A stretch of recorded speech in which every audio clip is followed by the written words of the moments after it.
was-was itu ada dua. Ma yu'lamu qat'an anallah ta'ala munazzahun anah. Was-was yang datang dari syaitan dan diketahui secara pasti. Apa itu? Jika was-wasnya tentang sesuatu yang bertentangan dengan akidah. Ada yang bukan was-was. Dia ilham. Mimpi. Ilham mimpinya barangkali mengganggu dia, tapi tidak menyimpang. Beberapa murid kalau zikir, kadang-kadang dia halu. Yang datang setan, tapi nyerupai wali.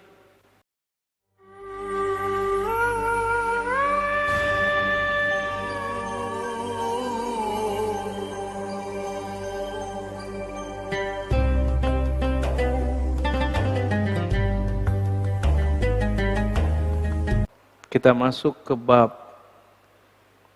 yang berjudul khalwah, berkhalwat. Berkhalwat secara bahasa berarti menyepi, bersunyi-sunyi. Ya. Khalwat itu bersunyi-sunyi, gitu bahasa konyolnya lah. Karena kalau khala artinya sesuatu yang sunyi, sepi. Ini adalah salah satu daripada ruknut thariq, salah satu daripada rukun thariqah, rukun tasawuf. Jadi kalau orang belajar tasawuf cuma ngaji-ngaji kitab, itu belum disebut bertasawuf. Cuma baca-baca wirid, belum. Cuma diskusi-diskusi, belum, masih jauh. Kalau cuma ngaji kitab namanya ilmu tasawuf. Di kampus banyak profesor doktor pakar ilmu tasawuf. Di pesantren banyak kiai-kiai ngerti kitab tasawuf. Tapi apakah dia bertasawuf belum tahu. Maka jangan heran beberapa kiai-kiai yang tidak bertasawuf secara amali, mereka sering malah mengejek ahli-ahli zikir. Usah belajar zikir tergila. Para kiai. Kiai macam apa begitu tuh? Ya. Berhenti aja jadi kiai ya. Kalau enggak mengerti, uskut. Falyakul khairan au liyasmut. Itu sunnahnya. Kita coba lihat penjelasan daripada Imam Zarruq. Imam Zarruq ini salah satu mujaddid dalam ilmu kerohanian. Dia pakar mazhab Maliki dan menguasai tarekat Sufi. Thariqahnya namanya Syaziliyah. Beliau punya kitab banyak dan sangat bagus sekali, bisa menjadi jawaban bagi orang yang bertanya tentang apa itu tasawuf. Judul kitabnya Qawaidut Tasawuf, kaedah-kaedah tasawuf. Semua persoalan tasawuf dia jawab. Kata orang kalau udah sufi gila, dia jawab. Kata orang kalau sufi itu nanti meninggalkan dunia, dia jawab. Itu nggak benar semua. Kata orang kalau sudah jadi wali nggak sholat, itu nggak benar semua. Dijawab dengan dalil yang kuat. Di sini beliau menjelaskan mengenai apa itu khalwah. Kita sudah pernah membahas tentang uzlah. Uzlah itu menjauhkan diri dari keramaian. Masuk ke hutan, masuk ke goa.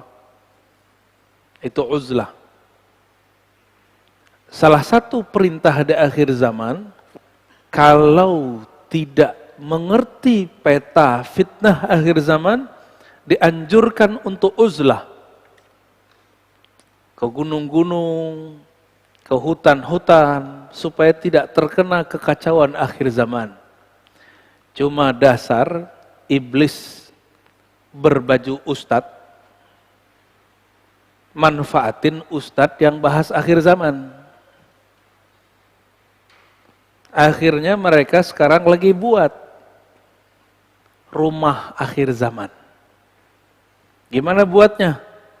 Buatnya tengah bukit atau tengah kebun buat perumahan. Itu bukan yang Nabi maksud. Yang Nabi maksud itu sendiri, pergi ke dalam hutan sendiri. Kalau buat komplek di tengah hutan, itu bukan perumahan akhir zaman. Itu namanya ihya'ul mawat. Menghidupkan tempat yang tadinya tidak diolah. Tapi dasar umat ini lugu, percaya-percaya aja. Padahal lagi ada yang nipu tuh, ada setan nyamar. Hati-hati. Maka ustadz-ustadz akhir zaman yang membahas akhir zaman harus hati-hati dengan si pembisik-pembisik yang sebenarnya dia setan itu. Setan bertubuh manusia. Dia lagi bisnis, manfaatin agama. Umat betul lugu. Kita sudah berapa kali Pak dengar berita orang ketipu karena kafling atas nama agama, benar nggak? Maka saya mengajak agar umat jangan terlalu lugu, jangan mudah ditipu dengan penampilan. Mulai kritis. Jangan kritis sama dalil doang, mana dalilnya. Semuanya harus dikritisi. Kecuali kepada guru yang benar-benar guru, maka kita beradab di depan beliau. Sama orang yang nyamar-nyamar gitu nggak usah ya. Jadi ini beda dengan uzlah. Uzlah sendiri-sendiri. Kalau khalwat bersunyi dalam keramaian boleh. Masjid ini mungkin tidak cocok untuk tempat khalwat, tapi kalau musola itu sangat cocok. Ya. Al khalwah akhassu min al uzlah wa hiya wa bihajiha wa suratiha naw'un min al i'tikaf. Khalwat itu lebih khusus daripada uzlah. Lebih khusus, kalau uzlah kita pergi, ya, kalau ini lebih ringan sebenarnya. Walakin ini nau'un minal i'tikaf, ini bagian dari i'tikaf.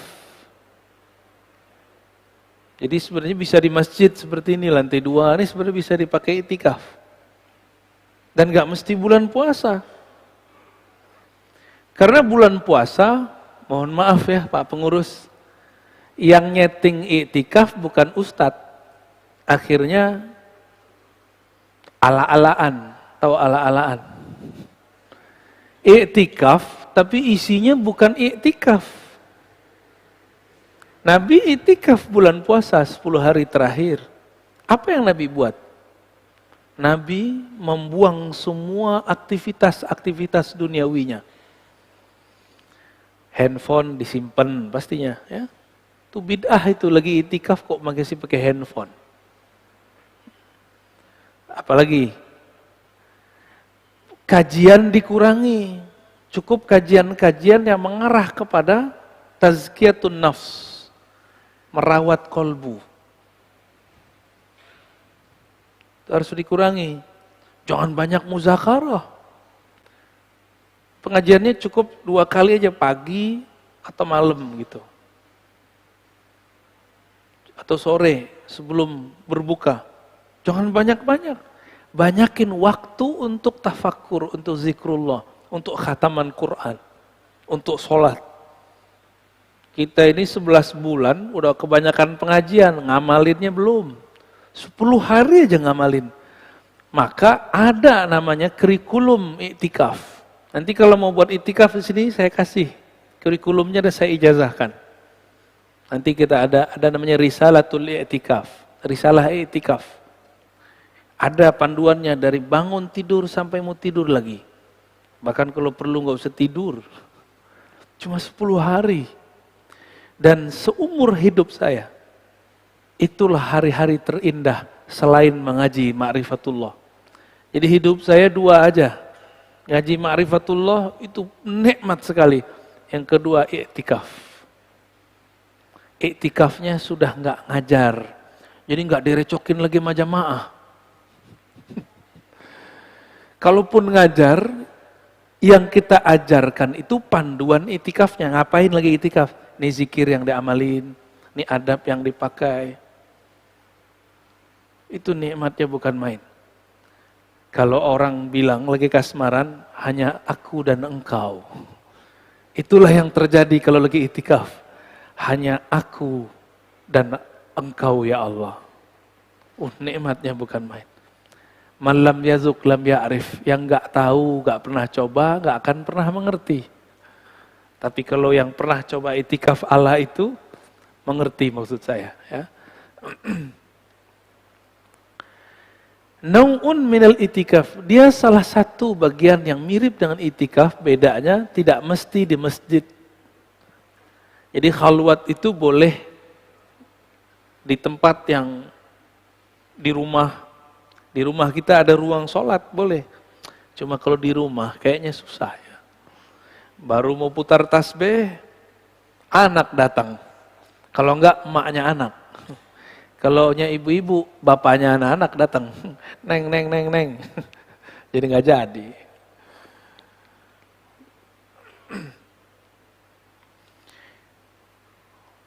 Walakin la fil masjid wa rubama kanat fi. Boleh di masjid, boleh di luar masjid. Nabi sebelum beliau bertugas jadi seorang rasul, beliau sudah nabi. Di mana beliau berkhalwat? Goa Hira. Nabi Musa, Tur Sina. Nabi Yunus, Goa Nun, perut ikan. Semuanya berkhalwat.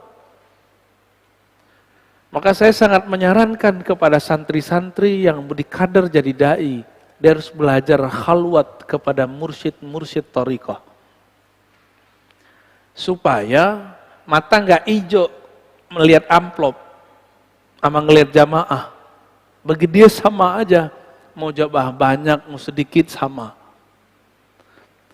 Kalau si da'i ini tidak kenal Allah, tidak mengenal bahwa Allah ini maha memberi rezeki, maka dia marah jika kurang dihargai dengan amplop yang tipis. Ini serius Pak.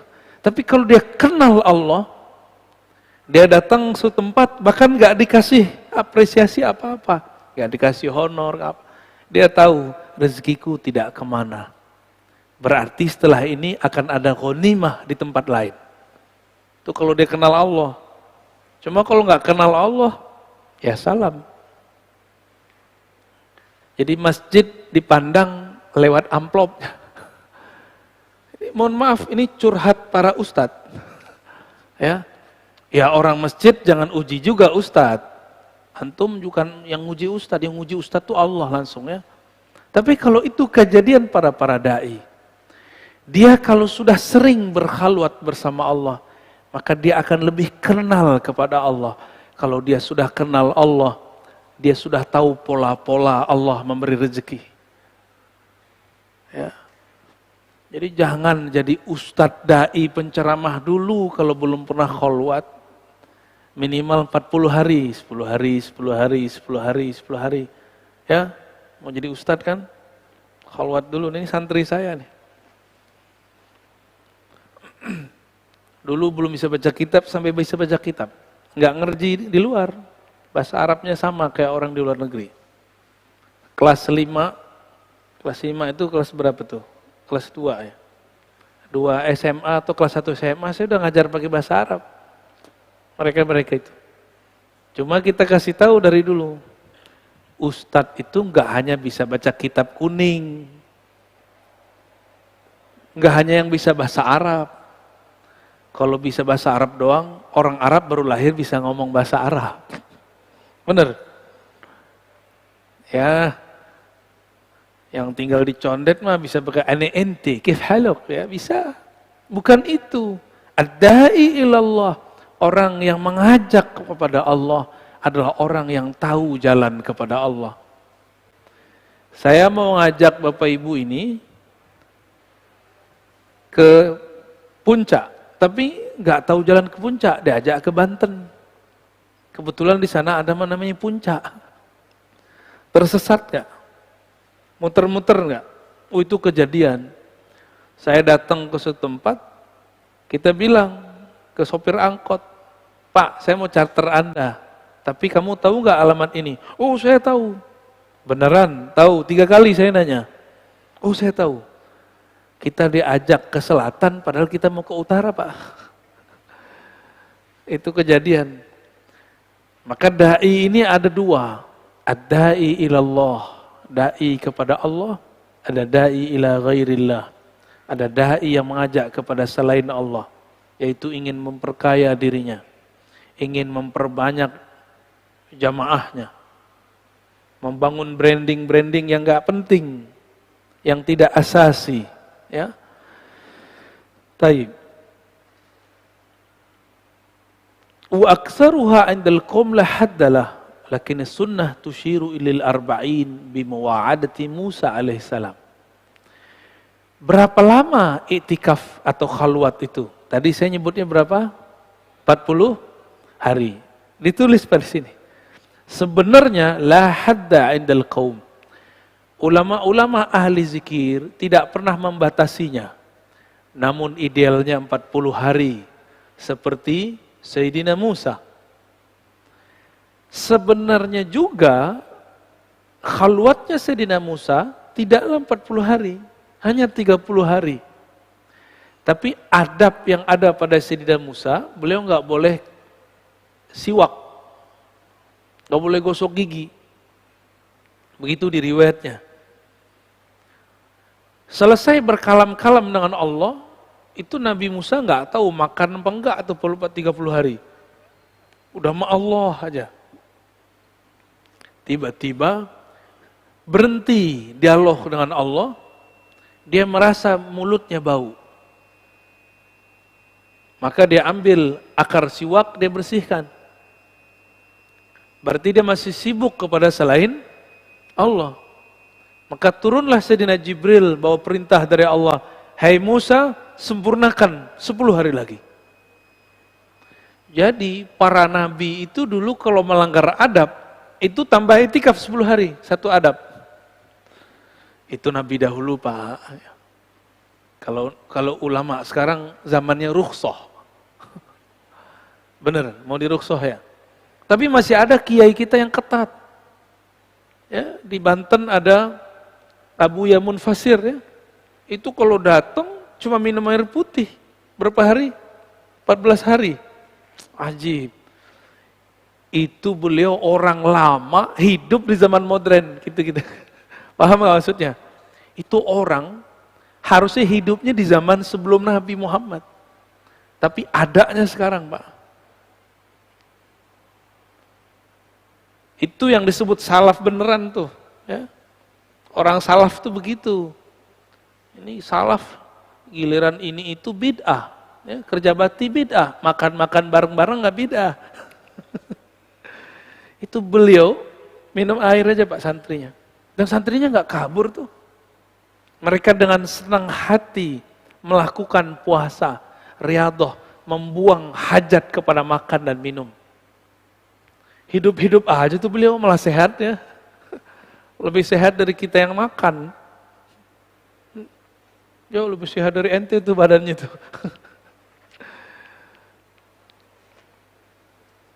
Wal qasdu fil haqiqah salasun. Pada dasarnya 30 hari. Idhiya aslul muwa'adah.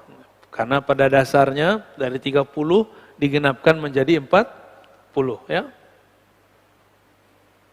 Wa aqalluha asyaratun li'tikafihi sallallahu alaihi wasallam. Minimal i'tikaf itu 10 hari. Ini versi kitab Pak. Kalau versi saya enggak. Aqalluha yaum wa laylah. Minimal 1 hari 1 malam. Bahkan kalau guru saya yang pemurah, kamu tidak bisa sehari semalam, ya sudah 1 jam bersama saya. Itu ada guru kita yang ngomong begitu. Tapi beliau ngomongnya sama siapa Pak? Sama orang alim. Orang alim bisa menanggalkan kealimannya 1 jam usul kepada Allah. Langsung sampai kepada Allah. Langsung dia diterima di sisi Allah. Orang alim. Kalau orang-orang Badung kayak kita ini, gak cukup 1 jam Pak. Harus berjam-jam ya.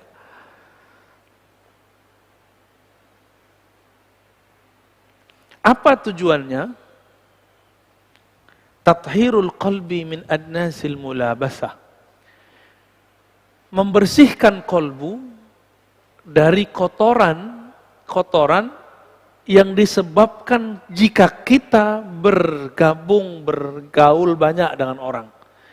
Kita ini dua aja, mempengaruhi, dipengaruhi. Benar gak? Antum nih, kalau enggak kita yang rame, kita diramein orang. Khalwat itu gunanya supaya mensterilkan kolbu dari kita jadi penyebab orang lain kena noda-noda akhlak. Itu lebih kurang. Wa ifradul qalbi li dzikrin wahidin. Lalu, ini yang tidak ada pada itikaf zaman now. Zaman now itu, lagi-lagi saya katakan, karena yang nyeting itikafnya, yang buat kurikulum itikafnya tidak pernah itikaf yang bersambung sanad itikafnya dari Rasulullah. Jadi itikaf itu ada ijazahnya dari Rasulullah kepada sahabat terus sampai kepada mursyid zaman sekarang. Tiba-tiba ada ustadz pengurus masjid buat itikaf. Lah sanadnya dari mana? Akhirnya buat ala-alaan tadi. Padahal kalau itikaf tidak hanya kemudian meninggalkan kesibukan duniawi, tapi ada tambahannya. Ifradul qalbi li zikrin wahid. Menkhususkan kolbu membaca satu zikir. Makanya kami dulu, saya alhamdulillah dapat izin dari Allah Subhanahu wa taala di masa masih muda. Sangat muda sekali. Sekarang juga masih muda, Pak. Mudah-mudahan. Sekitar umur 13 tahun kita itikaf cuma ngamalin zikir Allah, Allah, Allah. Itu aja yang saya amalkan. Sekitar 40 hari kita cuma zikir Allah, Allah. Nikmatnya bukan main. Ya. Itulah saya merasakan sholat itu nikmat, baca Quran itu setelah 40 hari nikmat. Selama 40 hari, saya cuma boleh baca Quran, baca ba'da asar sebelum maghrib. Aslinya pun dilarang kalau bukan orang santri. Karena kita santri diizinkan. Supaya fokus. Karena nanti setelah itu juga ada namanya khalwat Quran. Khusus Quran aja. Sebelum khalwat Quran, berkhalwatlah dengan yang menurunkan Al-Quran. Maka akan terasa syahdu kalau baca Quran. Benar, setelah 40 hari kita baca Al-Fatihah. Belum selesai satu ayat, sudah terisak-isak. Lanjut satu ayat, bertambah rindu kepada Allah Subhanahu wa ta'ala. Karena bertemulah zikir lisan dan zikir kolbu. Jika dia bertemu, terjadilah kerinduan yang mendalam. Bergetarlah kolbu. Kenapa kita ini baca Quran gak bergetar? Karena baca Quran pakai nafsu. Pengen tamat satu hari, satu juz. Itu namanya pakai nafsu. Boleh begitu. Tapi ada tekniknya. Ulama kita dulu ada tekniknya, Fahmi Bisyaukin. Ya. Yang ngerti, yang pernah nyantri itu, paham maksud saya itu. Fahmi Bisyaukin itu sekitar 7 hari khatam. Seminggu khatam. Khatam Quran. Fahmi, Fa Al-Fatihah, Mim Al-Ma'idah. Dari surah Al-Fatihah sampai Al-Ma'idah. Berapa juz tuh? 4 atau 5 ya? 4,5 lah ya. Itu ada tekniknya. Dan kita pun dapat sanadnya itu. Jadi riyadhah itu, zikir itu kalau nggak dapat sanadnya, tidak ada disiplin di situ. Orang kerja aja kalau nggak ada panduan juknisnya, itu nggak disiplin. Apalagi urusan begini. Tapi betapa egonya manusia. Giliran urusan agama, apa kata dia? Saya juga bisa sendiri kok. Juga bisa tanpa guru kok. Itu namanya sombong. Imam Ghazali untuk zikir begini, itu ngaji dulu kepada Imam Abu Ali Al-Farmadi. Sebelum ketemu, Imam Abu Ali Al-Farmadi berguru ke imam-imam yang lain.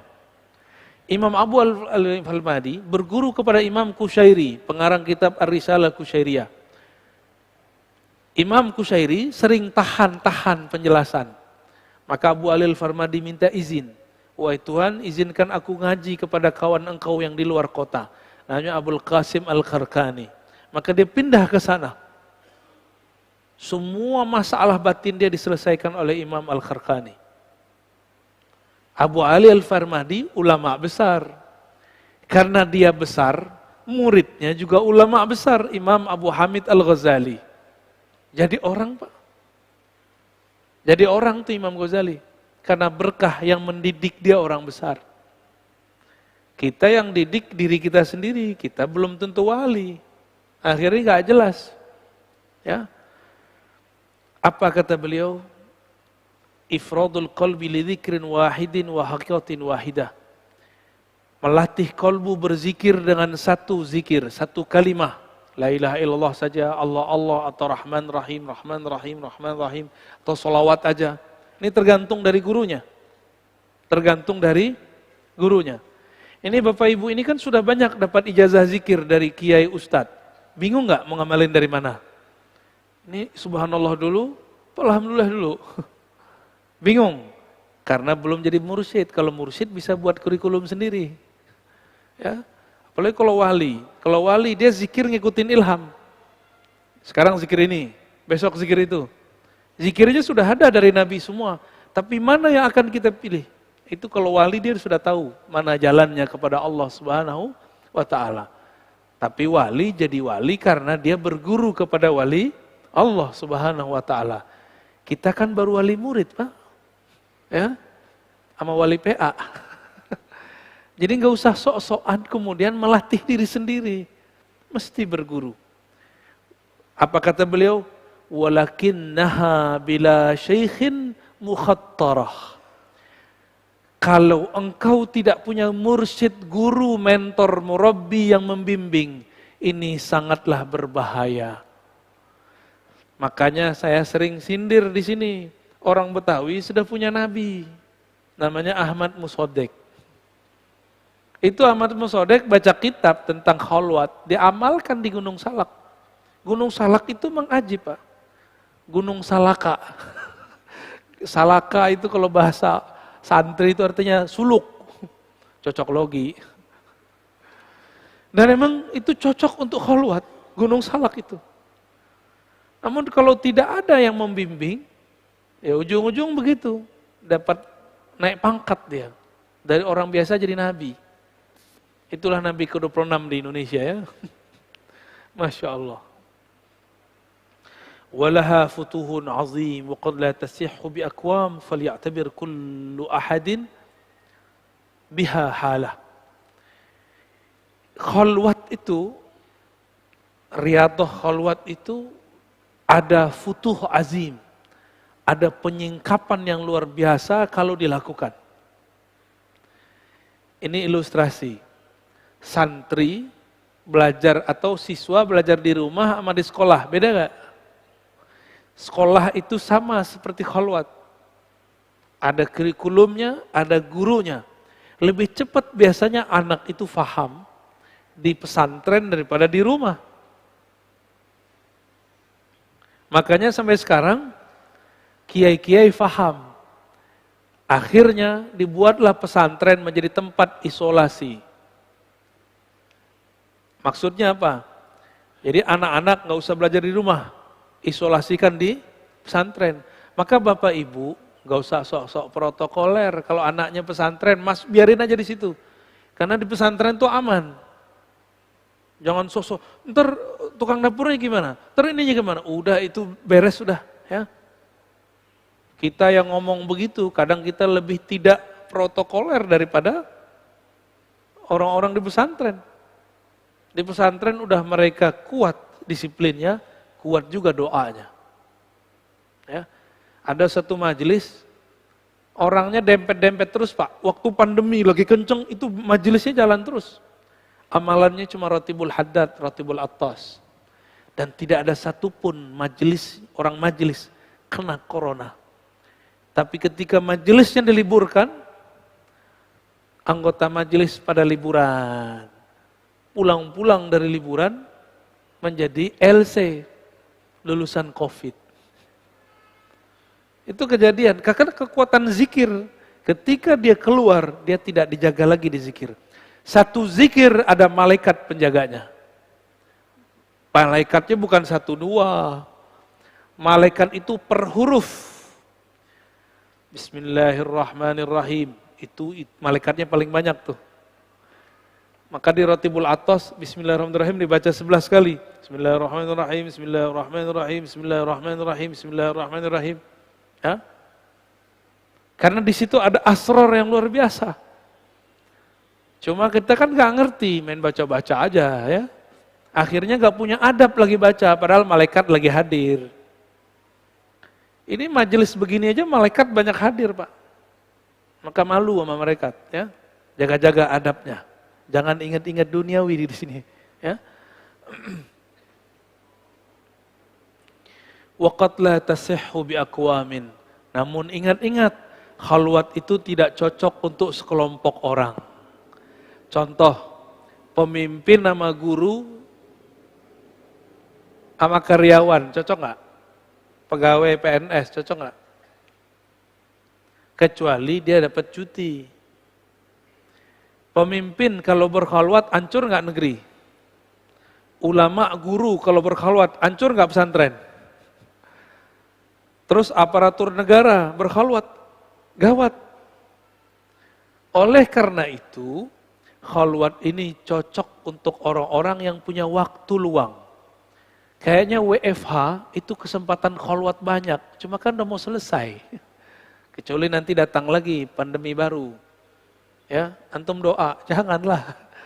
Dia bakal datang-datang sendiri, nggak usah doa ya.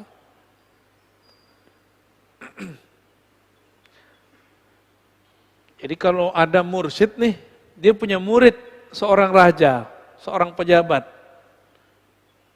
Jika mursyidnya tidak kamil, tidak sempurna, maka dia suruh itu raja tinggalkan kepemimpinannya. Nah, ini gawat itu, ya. Sok-sok jadi mursyid, berarti dia belum selesai kemursidannya.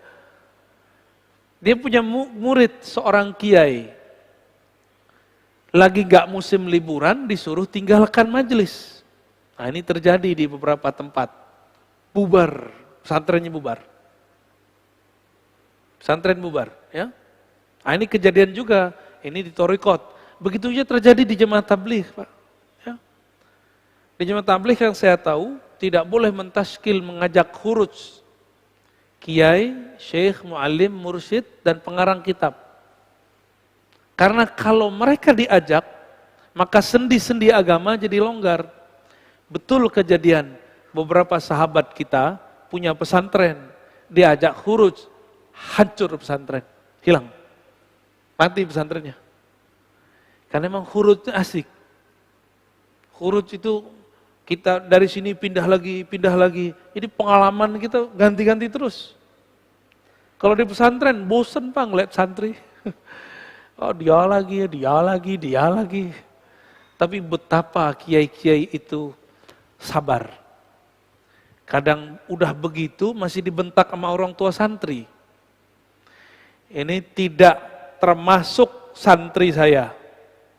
Kalau naruh anaknya di pesantren, terlalu kritis sama kiai. Terlalu banyak maunya di pesantren. Udah Pak kalau punya anak taruh pesantren, taruh aja udah. Terserah Pak Kiai, yang penting didik anak saya. Anak saya sekarang anak Pak Kiai. Mau dijewer kan, mau diapain, biarin. Kalau anak ngadu, saya dijewer sama Ustadz. Kita jewer ulang Pak, kamu nanti lapor lagi, saya jewer ulang. Gitu seharusnya. Begitu saya dulu dididik. Ya. Kita lapor sama Bapak, habis dipukul sama guru. Guru saya itu guru Bapak saya juga. Habis dipukul nih, dipukul ulang. Besok kau lapor lagi, awas. Gak ada lagi Pak, kita lapor-lapor. Itu baru baca Quran kami itu. Belajar Quran aja begitu. Kalau sekarang gimana? Gurunya digebukin sama wali santri. Antum hati-hati, guru itu makomnya wali am, wali umum. Dia kekasih Allah. Sakiti mereka, tunggu kualat hidup antum seumur hidup. Apalagi kalau dia punya sir, dia wali khusus di sisi Allah. Sakiti mereka, tunggu celaka aja kita ya. Ini bukan nakut-nakutin, emang menakutkan. Imam Bukhari itu guru. Diundang oleh Raja Ahmad bin Khalid untuk private anaknya di istana. Imam Bukhari untuk dapat satu hadis, dia tempuh ribuan kilo. Maka khusus untuk ngaji hadis, kata Imam Bukhari, jika anakmu wahai raja, ingin jadi orang alim, suruh serahkan dia ke sini. Jangan aku yang ke sana. Tersinggung rajanya. Maka dia sakiti Imam Bukhari. Akhirnya Imam Bukhari terpaksa keluar dari kota kelahirannya Bukhara. Dikejar-kejar oleh askar. Dikejar-kejar terus. Sampailah beliau kemudian di kota Samarkand. Karena Samarkand ini agak ramai, susah mencari Bukhari. Tapi beliau sudah capek, kelelahan. Malam-malam beliau berdoa, ya Rob, jika mati lebih baik bagiku, jemputlah aku malam ini juga. Jika hidup lebih baik bagiku, panjangkan umurku. Tapi ya Allah, aku rindu kepada Rasulmu. Aku rindu kepada Engkau. Maka jemputlah aku malam ini juga. Dia usap matanya, langsung jatuh badannya. Meninggal habis sholat. Malam itu juga dikuburkan. Supaya tidak ketahuan Imam Bukhari melarikan diri dari Bukhara. Apa yang terjadi pada Ahmad bin Khalid? Tidak sampai seminggu, cuma 3 hari, ada surat datang dari Baghdad. Dia mesti ketemu mahkamah. Hakimnya saat itu langsung sultan atau rajanya, atau khalifah. Dia terbukti korupsi dan zalim, langsung dimasukin penjara, tidak sampai sebulan mati terhina dalam penjara. Itu nyakitin ulama tuh, ya. Kalau ulamanya beneran ya. Kalau ulamanya nggak beneran, nggak kualat-kualat.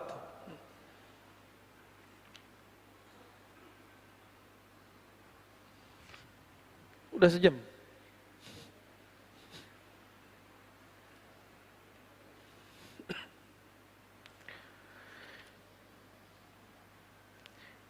Oleh karena itu, berkhalwat itu inqita'anil bashar li fatratin mahdudah. Kata pengarang kitab ini, Syekh Abdul Qadir Isa Asy-Syadzili Al-Qadiri. Yaitu memutus hubungan dengan manusia meskipun dalam waktu tertentu saja.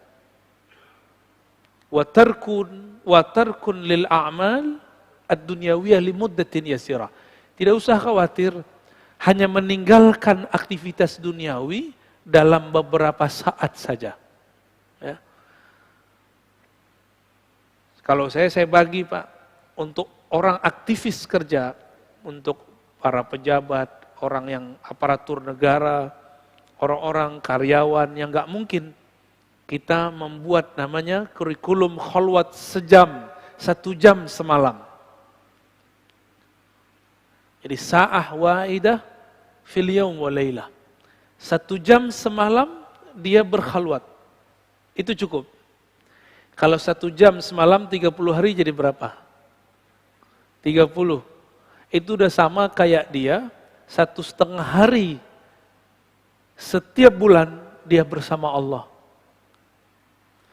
Kalau dia lakukan itu setiap malam selama setahun, hitung Pak, jadi berapa? Ya. Tadi berapa? 30 kali 12 berapa? Ya, lumayan ya. Lumayan itu. Ditambah 10 hari. Gak dapat cuti 10 hari, 5 hari. Gak dapat 7 hari, 3 hari. Gak dapat ya sudahlah. Malam Lailatul Qadar aja. Ya. Begitu kita mudahkan, tinggal nanti maunya. Ya. Mau nggak mengamalkannya nanti. Ya, nanti insya Allah Ramadan saya kasih panduannya di sini. Ya.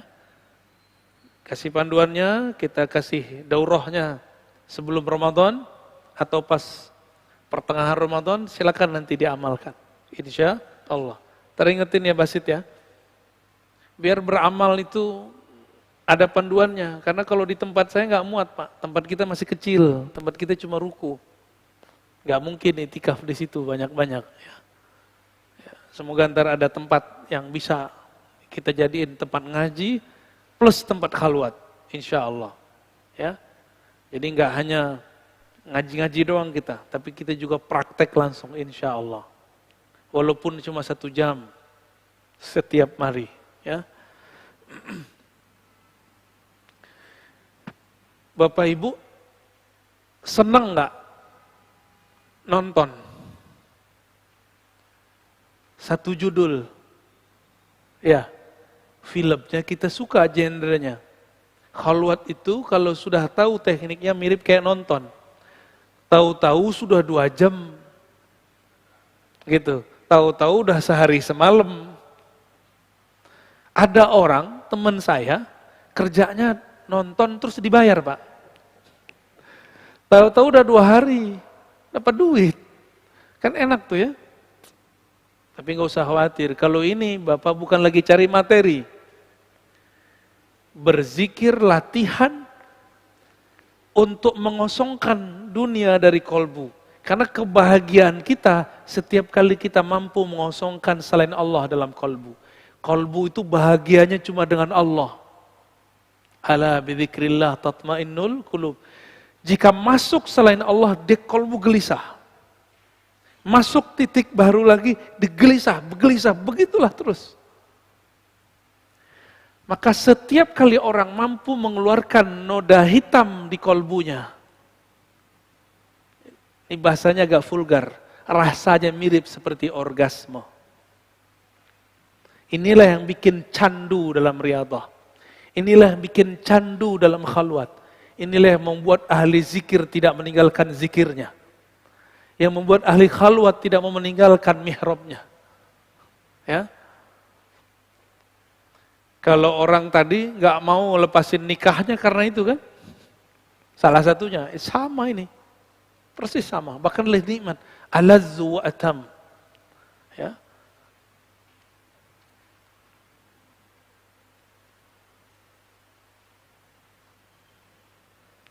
Jadi kalau kita buat definisi, apa itu khalwat? Meninggalkan kesibukan duniawi sesaat, lalu menyibukkan kolbu hanya dengan suatu zikir. Tafakkur terhadap nikmat-nikmat dari Allah, muhasabah terhadap kesalahan masa lalu.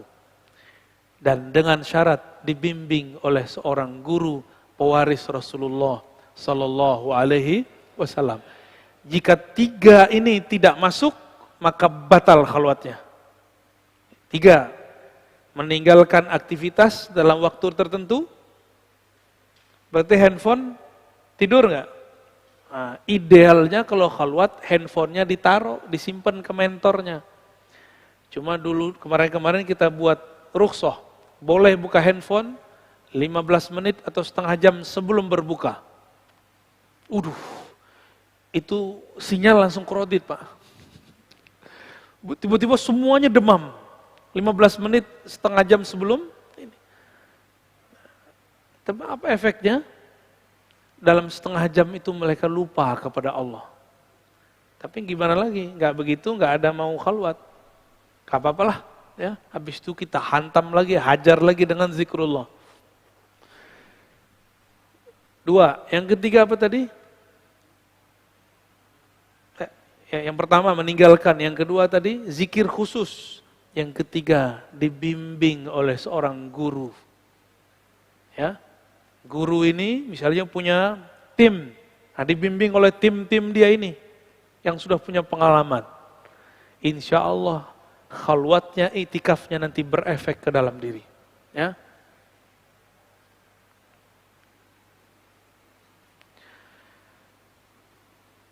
Kenapa mesti ada guru? Kalau kita ada was-was, nanti tinggal tanya kepada guru. Oh, ternyata orang kalau lagi khalwat, tidak semuanya mulus. Ada tipe-tipe orang yang dia khalwat tapi pikirannya masih jalan. Di saat dia berkhalwat, apa yang terjadi? Was-was muncul. Jika was-was sudah muncul, ada yang sanggup melawannya, ada yang tidak sanggup. Ya. Disinilah terjadi, mohon maaf, kenapa ada orang khalwat tiba-tiba miring. Karena tidak dibimbing oleh guru. Ya. Nah, di dalam kitab ini, di halaman 199 dikatakan, was-was itu ada dua. Ma yu'lamu qat'an anallah ta'ala munazzahun anah. Was-was yang datang dari syaitan dan diketahui secara pasti. Apa itu? Jika was-wasnya tentang sesuatu yang bertentangan dengan akidah. Tiba-tiba ada bisikan, Allah dicipta dari apa? Allah tinggal di mana? Ya. Atau ada bisikan, anallah, anallah, aku Allah. Itu pasti batil. Itu pasti batil. Ya. Siapa yang membisikkan itu? Syaitan. Maka disebutkan dalam surah Al-A'raf, ya. Wa imma yanzaghannaka minasyaitani nazghun fasta'iz billah innahu sami'un alim. Jika ada tarik-tarikan daripada syaitan, maka berlindunglah kepada Allah. Ya.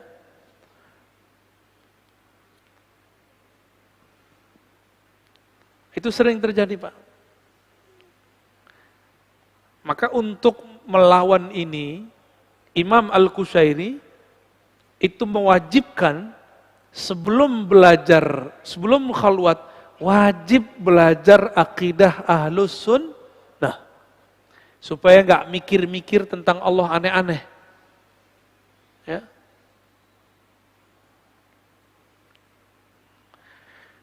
Lalu ada yang bukan was-was, dia ilham.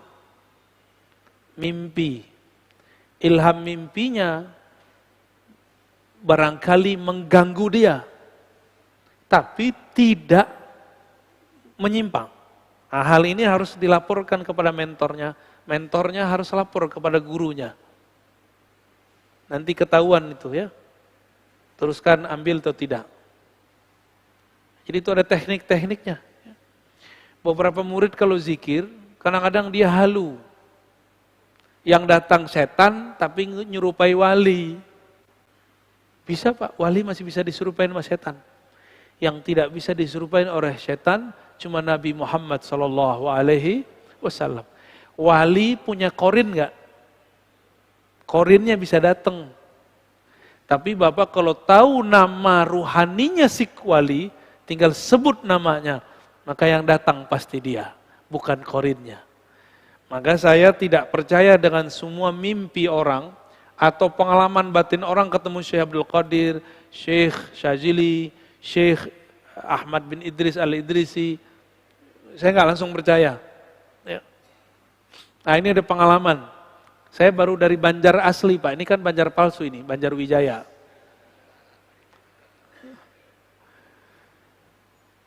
Alhamdulillah kita kalau datang ke satu tempat, kita tabarruk, mau menjadi murid dari guru tempatan.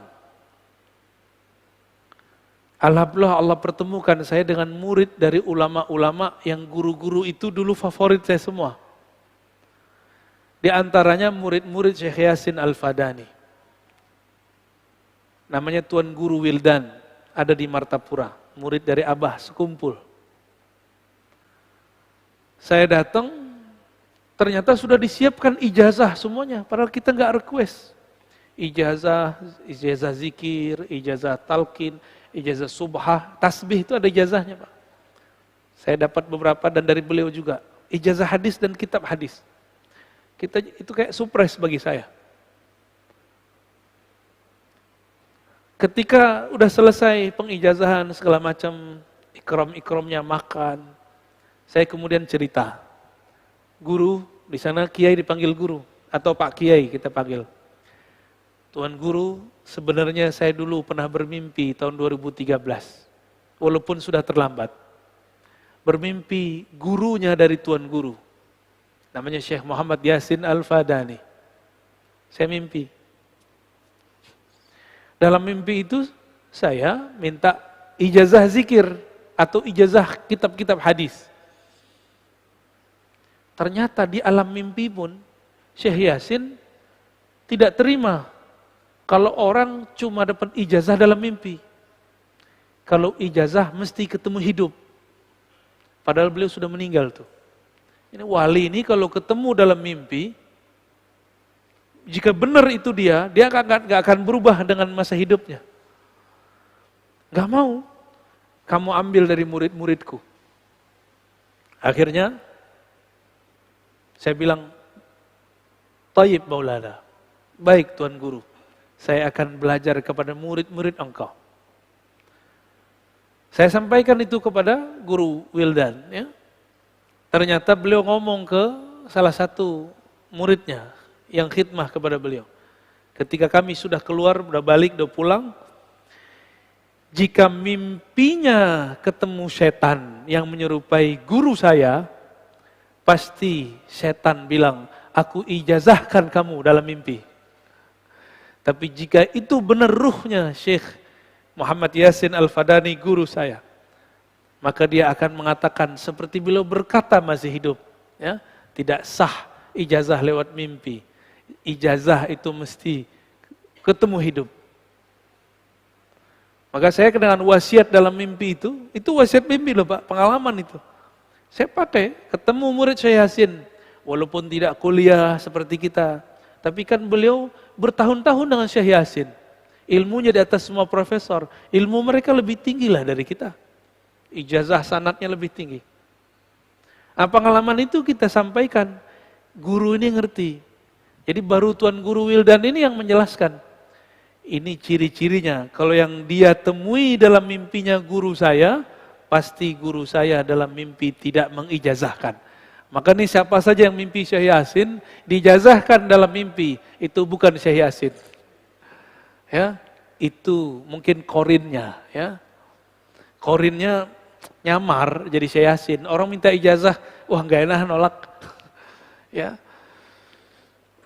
Nah, ini baru pengantar khalwat nih Pak. Tapi minimal sudah cukup, ya. Di dalam Al-Qur'an banyak dalil tentang cara khalwat. Misalnya surat Al-Muzammil ayat 8. Ini sebagai penutup. Wazkurisma rabbika wa tabattal ilaihi tabtila. Sebutlah nama Rabbmu. Tinggalkanlah selainnya. Fokuslah kepadanya. Itu yang disebut tabattul. Ini dalil berkhalwat. Surat Al-Muzammil ayat 8. Ya. Tekniknya langsung ada, caranya langsung ada. Karena ini Nabi Muhammad gurunya langsung Allah. Ada yang bisa langsung berguru kepada Allah? Hah? Kalau iya, antum aja jadi guru saya ya. Wassalamualaikum warahmatullahi wabarakatuh. Assalamualaikum. Ya.